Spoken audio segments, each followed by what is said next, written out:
ಎಲ್ರಿಗೂ ನಮಸ್ಕಾರ. ಕರಾವಳಿ ಸ್ವಾದಕ್ಕೆ ಸ್ವಾಗತ. ಇವತ್ತಿನ ವಿಡಿಯೋದಲ್ಲಿ ತುಂಬಾ ಸುಲಭವಾಗಿ ಡ್ರೈ ಜಾಮೂನ ಯಾವ ರೀತಿ ಮಾಡೋದಂತ ತೋರಿಸ್ಕೊಡ್ತಾ ಇದ್ದೀನಿ. ಒಳಗಡೆಯಿಂದ ಸಾಫ್ಟಾಗಿ ಜ್ಯೂಸಿ ಆಗಿರುತ್ತೆ. ಮಕ್ಕಳಿಗಂತೂ ತುಂಬಾ ಇಷ್ಟ ಆಗುತ್ತೆ. ಬನ್ನಿ ಹೇಗೆ ಮಾಡೋದಂತ ನೋಡೋಣ.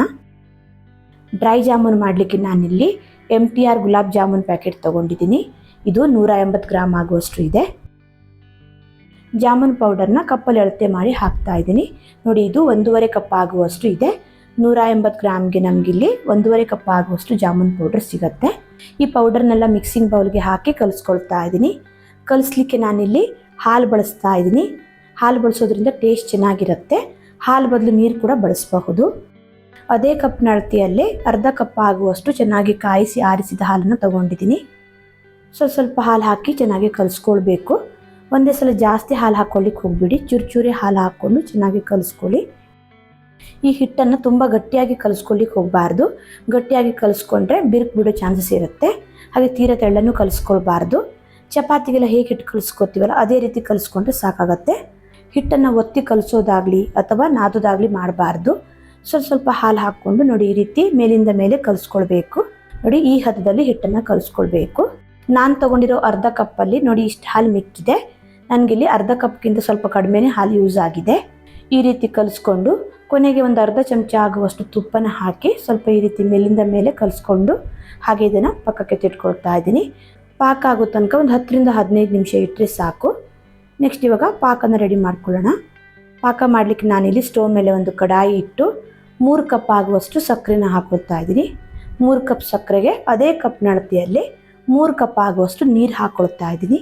ಸಕ್ಕರೆ ಮತ್ತು ನೀರು ಎರಡನ್ನು ಸಮ ಪ್ರಮಾಣದಲ್ಲಿ ಹಾಕ್ಕೊಂಡಿದ್ದೀನಿ. ನಂತರ ಇದನ್ನು ಕುದಿಸ್ಕೋಬೇಕು. ಸಕ್ಕರೆ ಚೆನ್ನಾಗಿ ಕರಗಿ ಕುದಿ ಬರಬೇಕು. ತುಂಬ ಹೊತ್ತೇನು ಕುದಿಸ್ಕೋಬಾರ್ದು. ಒಂದು 5 ನಿಮಿಷ ಕುದಿಸ್ಕೊಂಡ್ರೆ ಸಾಕು. ಸಕ್ಕರೆ ಎಲ್ಲ ಚೆನ್ನಾಗಿ ಕರಗಿ ನೋಡಿ, ಈ ರೀತಿ ಕುದಿ ಬರಲಿ ಸ್ಟಾರ್ಟ್ ಆದಾಗ ಒಂದು 1/4 ಚಮಚ ಆಗುವಷ್ಟು ಏಲಕ್ಕಿ ಪುಡಿನ ಹಾಕ್ಕೊಳ್ತಾ ಇದ್ದೀನಿ. ಏಲಕ್ಕಿ ಪುಡಿ ಇಲ್ಲ ಅಂತ ಅಂದರೆ ಏಲಕ್ಕಿನ ಸ್ವಲ್ಪ ಜಜ್ಜಿ ಕೂಡ ಹಾಕ್ಕೊಳ್ಬಹುದು. ಹಾಗೆ ಸ್ವಲ್ಪ ಕೇಸರಿ ದಳನೂ ಸಹ ಹಾಕ್ಕೊಳ್ತಾ ಇದ್ದೀನಿ. ಇದ್ರೆ ಹಾಕ್ಕೊಳ್ಳಿ, ಇದು ಕಂಪ್ಲೀಟ್ಲಿ ಆಪ್ಷನಲ್. ಹಾಕೋದ್ರಿಂದ ಒಳ್ಳೆ ಫ್ಲೇವರ್ ಬರುತ್ತೆ. ಇದೆರಡನ್ನು ಹಾಕಿ ಒಂದು 5 ನಿಮಿಷ ಪಾಕನ ಕುದಿಸ್ಕೊಂಡ್ಮೇಲೆ ಪಾಕನ ಚೆಕ್ ಮಾಡ್ಕೊಳ್ತಾ ಇದ್ದೀನಿ. ನೋಡಿ, ಈ ರೀತಿ ಜಸ್ಟ್ ಅಂಟ್ಕೊಂಡ್ರೆ ಸಾಕು. ತುಂಬ ಗಟ್ಟಿ ಪಾಕ ಮಾಡ್ಕೋಬಾರ್ದು. ಪಾಕ ಗಟ್ಟಿ ಆದರೆ ಜಾಮೂನ್ಗೆ ಪಾಕ ಹೀರ್ಕೊಳ್ಳಲ್ಲ, ಗಟ್ಟಿ ಆಗಿಬಿಡತ್ತೆ. ಜಾಮೂನ್ ಸಾಫ್ಟಾಗಿ ಬರಲ್ಲ. ನೋಡಿ, ಈ ರೀತಿ ಪಾಕನ ರೆಡಿ ಮಾಡಿಕೊಂಡು ಸ್ಟವ್ನ ಆಫ್ ಮಾಡಿ ಮುಚ್ಚಳನ ಮುಚ್ಚಿ ಹಾಗೆ ಪಕ್ಕಕ್ಕೆ ತಿಟ್ಕೊಳ್ತಾ ಇದ್ದೀನಿ. ಪಾಕನ ತಣಿಲಿಕ್ಕೆ ಬಿಡಬಾರ್ದು. ನಂತರ ಕಲಸಿಟ್ಟಿರೋ ಜಾಮೂನ್ ಹಿಟ್ಟಿನಿಂದ ಉಂಡೆನ ಮಾಡ್ಕೊಳ್ಬೇಕು. ಉಂಡೆ ಮಾಡೋದಕ್ಕಿಂತ ಮುಂಚೆ ಕೈಗೆ ಸ್ವಲ್ಪ ತುಪ್ಪನ ಹಚ್ಕೊಳ್ತಾ ಇದ್ದೀನಿ. ಕೈಗೆ ಸ್ವಲ್ಪ ತುಪ್ಪ ಹಚ್ಕೊಳ್ಳೋದ್ರಿಂದ ಉಂಡೆ ತುಂಬಾ ಚೆನ್ನಾಗಿ ಸಾಫ್ಟಾಗಿ ಬರುತ್ತೆ, ಎಲ್ಲೂ ಬಿರುಕು ಬರಲ್ಲ. ನೋಡಿ, ಸ್ವಲ್ಪ ಜಾಮೂನ್ ಮಿಶ್ರಣನ ತೊಗೊಂಡು ಉಂಡೆನ ಮಾಡ್ಕೊಳ್ತಾ ಇದ್ದೀನಿ. ನಾನಿಲ್ಲಿ ಚಿಕ್ಕ ಚಿಕ್ಕ ಸೈಜಲ್ಲಿ ಉಂಡೆನ ಮಾಡ್ಕೊಳ್ತಾ ಇದ್ದೀನಿ. ನಿಮ್ಗೆ ಯಾವ ಸೈಜಲ್ಲಿ ಬೇಕು ಅಂತ ನೋಡಿಕೊಂಡು ಅಷ್ಟು ಮಿಶ್ರಣ ತೊಗೊಂಡು ಉಂಡೆನ ಮಾಡ್ಕೊಳ್ಳಿ. ತುಂಬ ದೊಡ್ಡದಾಗಿ ಉಂಡೆನ ಮಾಡ್ಕೊಳ್ಳಿಕ್ಕೆ ಹೋಗಬೇಡಿ. ಒಳಗಡೆ ಎಲ್ಲ ಫ್ರೈ ಆಗಲಿಕ್ಕೆ ಸ್ವಲ್ಪ ಜಾಸ್ತಿ ಟೈಮ್ ತೊಗೊಳುತ್ತೆ. ಅದು ಅಲ್ಲದೆ ಸಕ್ಕರೆ ಪಾಕನೆಲ್ಲ ಹೀರ್ಕೊಂಡು ಡಬಲ್ ಆಗುತ್ತೆ. ನೋಡಿ, ಈ ರೀತಿ ಸ್ವಲ್ಪ ಈ ಮಿಶ್ರಣನ ತೊಗೊಂಡು ಉಂಡೆನ ಮಾಡ್ಕೊಂಡ್ರೆ ಆಯಿತು. ಎರಡೂ ಕೈಯಿಂದ ನೋಡಿ ಈ ರೀತಿ ರೌಂಡಾಗಿ ತಿರುಗಿಸ್ತಾ ಉಂಡೆನ ಮಾಡ್ಕೊಳ್ಬೇಕು. ನೋಡಿ ಎಷ್ಟು ಚೆನ್ನಾಗಿ ಬಂದಿದೆ ಅಂತ. ಒಂಚೂರು ಕ್ರ್ಯಾಕ್ ಬಂದಿಲ್ಲ. ಈ ರೀತಿ ಮಾಡೋದ್ರಿಂದ ಜಾಮೂನ್ ತುಂಬಾ ಚೆನ್ನಾಗಿ ಬರುತ್ತೆ. ಇದೇ ರೀತಿ ನಾನಿಲ್ಲಿ ಎಲ್ಲ ಉಂಡೆನೂ ಮಾಡಿಟ್ಕೊಂಡಿದ್ದೀನಿ. ಇದನ್ನು ಇವಾಗ ಎಣ್ಣೆಲಿ ಫ್ರೈ ಮಾಡ್ಕೊಳ್ಬೇಕು. ಎಣ್ಣೆ ಜಾಸ್ತಿ ಕಾದಿರಬಾರ್ದು, ಲೈಟಾಗಿ ಕಾದಿರಬೇಕು. ನೋಡಿ, ಈ ರೀತಿ ಉಂಡೆ ಎಣ್ಣೆಲಿ ಬಿಟ್ಟಿದ ತಕ್ಷಣ ಲೈಟಾಗಿ ಗುಳ್ಳೆ ಬರಲಿಕ್ಕೆ ಸ್ಟಾರ್ಟ್ ಆಗಬೇಕು. ಎಣ್ಣೆ ಜಾಸ್ತಿ ಕಾದಿದ್ರೆ ಹಾಕಿದ ತಕ್ಷಣ ಕಪ್ಪಗಾಗ್ಬಿಡತ್ತೆ. ಒಳಗಡೆ ಹಸಿ ಆಗಿರುತ್ತೆ, ಸರಿಯಾಗಿ ಬೇಯಲ್ಲ. ಒಂದು 30 ಸೆಕೆಂಡ್ ಆದಮೇಲೆ ಒಂದು ಸ್ಪೂನ್ನ ತೊಗೊಂಡು ನೋಡಿ ಈ ರೀತಿ ತಿರುಗಿಸ್ತಾನೆ ಇರಿ. ಉಂಡೆ ಎಲ್ಲ ಮೇಲ್ಗಡೆ ಬರುತ್ತೆ. ನಂತರ ಇದನ್ನು ನೋಡಿ ಈ ರೀತಿ ತಿರುಗಿಸ್ತಾನೆ ಫ್ರೈ ಮಾಡ್ಕೊಳ್ಬೇಕು. ಹೀಗೆ ಮಾಡೋದ್ರಿಂದ ಎಲ್ಲ ಜಾಮೂನು ಒಂದೇ ಕಲರಲ್ಲಿ ಇರುತ್ತೆ. ಹಾಗೆ ಎಲ್ಲ ಕಡೆ ಚೆನ್ನಾಗಿ ಫ್ರೈ ಆಗುತ್ತೆ. ಗ್ಯಾಸ್ನ ಕಡಿಮೆ ಉರಿಯಲ್ಲಿ ಇಟ್ಕೊಂಡೆ ಫ್ರೈ ಮಾಡ್ಕೊಳ್ಬೇಕು.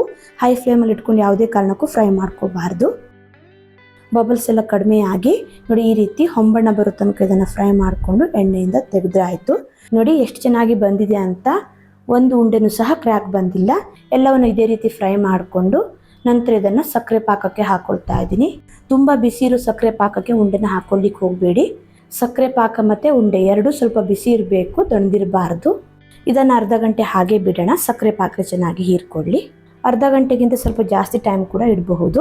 ಮಿನಿಮಮ್ ಅರ್ಧ ಗಂಟೆ ಆದರೂ ಇಡಲೇಬೇಕು. ನೋಡಿ, ಅರ್ಧ ಗಂಟೆ ಆದಮೇಲೆ ತೋರಿಸ್ತಾ ಇದ್ದೀನಿ. ಸಕ್ಕರೆ ಪಾಕನ್ನೆಲ್ಲ ಹೀರ್ಕೊಂಡು ಜಾಮೂನ್ ಡಬಲ್ ಸೈಜ್ ಆಗಿದೆ. ಹಾಗೆ ನೋಡಿ ಎಷ್ಟು ಸಾಫ್ಟಾಗಿ ಬಂದಿದೆ ಅಂತ. ಡ್ರೈ ಜಾಮೂನ್ ಬೇಡ ಅಂತ ಅಂದರೆ ಹೀಗೇನೂ ಕೂಡ ತಿನ್ನಬಹುದು. ನಾನಿಲ್ಲಿ ಡ್ರೈ ಜಾಮೂನು ಮಾಡ್ತಾ ಇರೋದ್ರಿಂದ ನೆಕ್ಸ್ಟ್ ಇವಾಗ ಹೇಗೆ ಮಾಡೋದು ಅಂತ ನೋಡೋಣ. ಜಾಮೂನ ಸಕ್ಕರೆ ಪಾಕದಿಂದ ತೆಗೆದು ಸಕ್ಕರೆ ಪಾಕ ನೀಟಾಗಿ ಇಳಿದು ಹೋದ್ಮೇಲೆ ನಂತರ ಇದನ್ನು ಒಣ ಕೊಬ್ಬರಿ ಪುಡಿಯಲ್ಲಿ ನೋಡಿ ಈ ರೀತಿ ಹೊರಳಾಡಿಸ್ಬೇಕು. ಜಾಮೂನ್ಗೆ ಒಣ ಕೊಬ್ಬರಿ ಪುಡಿ ಸರಿಯಾಗಿ ಅಂಟ್ಕೊಳ್ಬೇಕು. ಈ ಕೊಬ್ಬರಿ ಪುಡಿನ ಮನೇಲೇ ಮಾಡ್ಕೊಳ್ಬಹುದು.